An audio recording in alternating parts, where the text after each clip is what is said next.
ازاي تتعامل مع اي حد فتح كلام حدود. عشان انا لو مديري في الشغل نرجسي هتعامل معاه ازاي اصلا؟ طيب بصي، في العموم يعني قاعده كده جنرال، ازاي تتعامل مع اي حد فتح كلام حدود. ان انت تكون حاطط حد للاخر. يعني انت مثلا عندك بيت فباني سور، عارف مين هيخش لك جوه، وسور مش اللي هو سور خلاص ما مش هدخل واخرج، لا سور فيه باب انا عارف هفتح لمين ومش هفتح لمين. مم. وانا نفسي عارف حدودي ايه، يعني انا موقف الناس فين بالظبط. ما اكونش انا فاشل مش موقف الناس في مكانها الصح وبعد كده متضايق.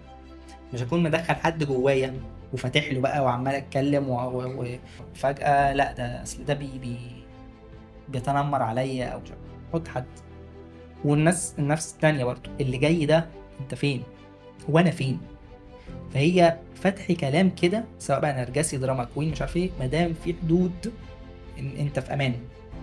ساعات احنا لما زي ما قلت لك بنكون فشلة في وضع الحد بنقفل اسمنت.